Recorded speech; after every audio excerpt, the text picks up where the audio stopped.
The Galactic Military Academy's training grounds buzzed with the low rumble of alien voices as Instructor Vracht surveyed the newest batch of cadets. The towering Catherian stood nearly 3 meters tall, his chitinous exoskeleton gleaming under the artificial suns.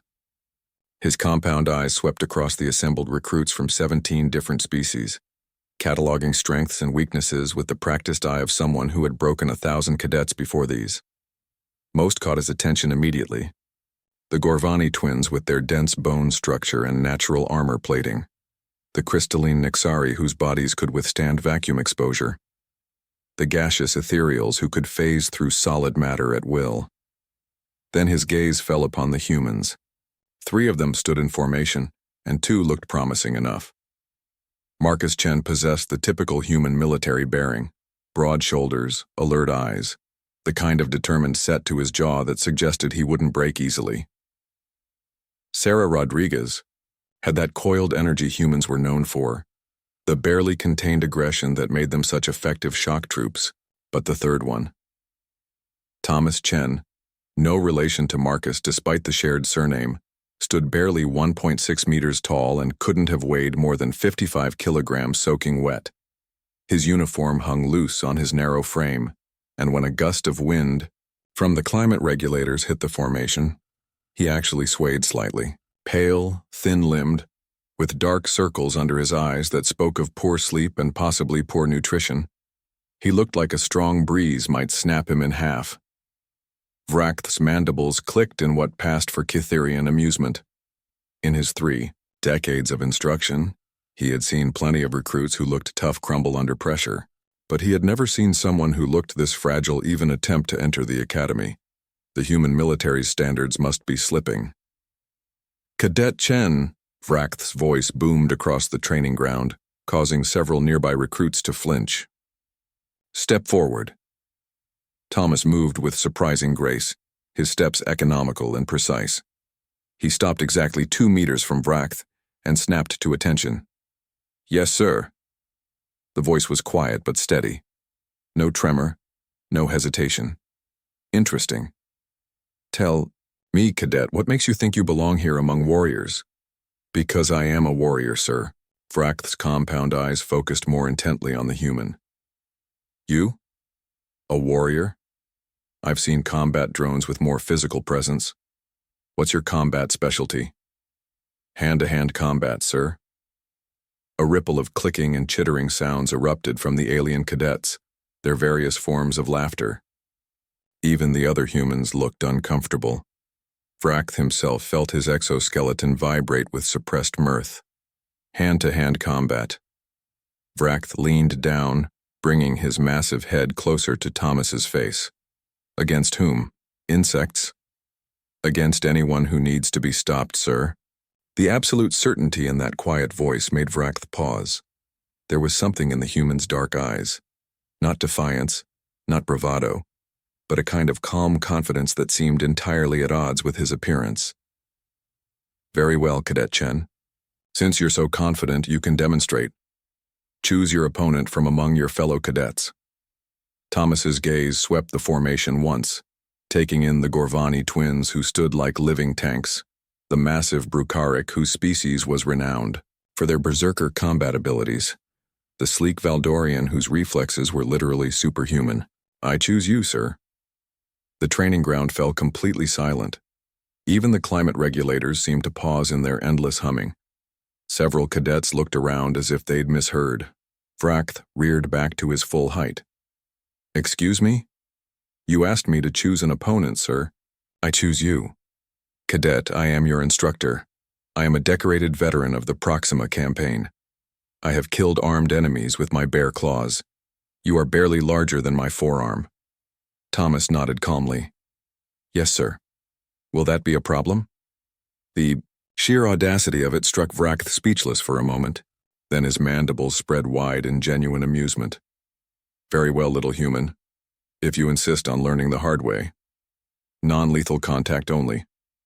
I have no desire to explain to your military attaché why I accidentally turned their cadet into paste." They moved to the center of the combat ring, an area designed to contain the more destructive training exercises. Vrackth settled into a combat stance, his claws extending but kept dull for training purposes. Across from him, Thomas simply stood, hands at his sides, completely relaxed. "Begin when ready, Cadet." Thomas didn't move. He just watched, his dark eyes tracking every shift in Vrackth's posture, every micro-adjustment of weight and position. It was unnerving. Growing impatient, Vrackth lunged forward with a strike that would have sent most cadets flying. It was carefully controlled, enough to knock the human down and hopefully teach him some humility, but not enough to cause serious injury. Thomas wasn't there anymore. Vrackth's momentum carried him forward as the human seemed to simply flow around the attack like water. Before Vrackth could recover, he felt something touch the base of his neck. Just a light pressure, barely noticeable. "First pressure point," Thomas said quietly, his voice barely carrying beyond Vrackth's audio receptors. "Nerve cluster that controls your upper left appendage. A little more pressure and it goes numb." Vrackth spun, swiping with his other arm, but again struck only air. This time the touch came at the joint of his right leg. "Second point, motor control for your primary stance leg." The Catherian's confusion was rapidly turning to alarm. He couldn't track the human's movements. Thomas seemed to anticipate his attacks before he made them, flowing around them with an economy of motion that spoke of years of training. "Stand still and fight," Vrackth roared, unleashing a flurry of strikes with all four limbs. None of them connected. Thomas moved through the barrage like he was dancing, each movement precise and minimal. And after each dodge, that gentle touch, never painful, never aggressive, just a reminder of how easily it could have been different. "Third point, base of your skull where it connects to your carapace. Touch. Fourth point, the joint where your abdomen meets your thorax. Touch. Fifth point, the primary breathing spiracle on your left side. Touch." With each contact, Vrackth felt his confidence eroding.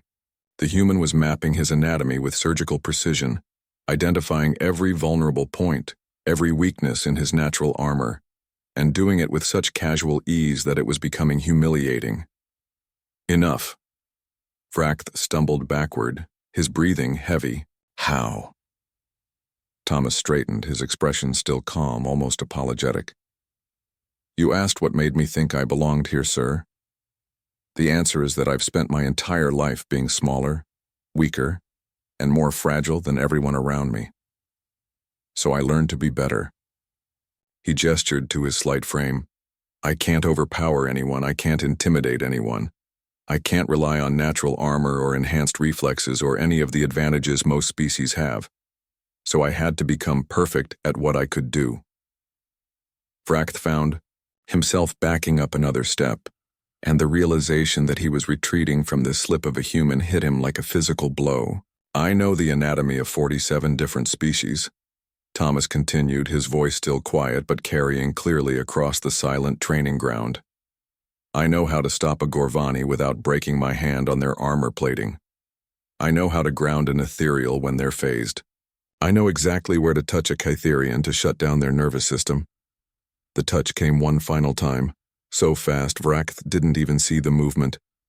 Thomas's finger pressed gently against a spot just behind Vrackth's left compound eye. "Sixth point," Thomas whispered.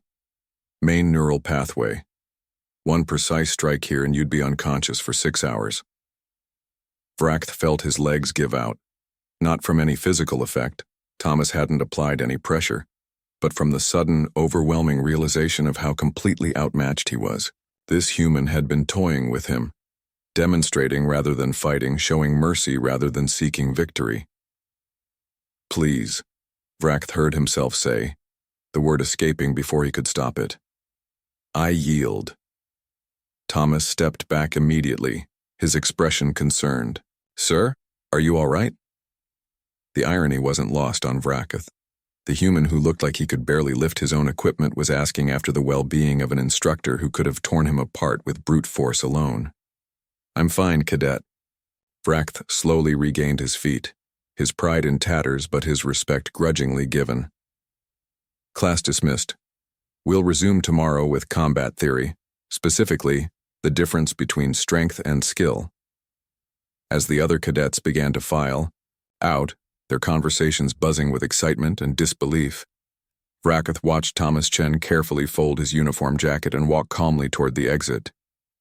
The human had made his point without causing injury, without humiliation beyond what was necessary, and without any apparent ego or satisfaction in his victory.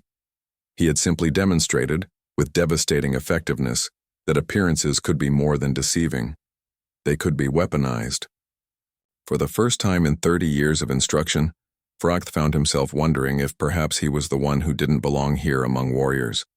After all, true warriors didn't just win fights.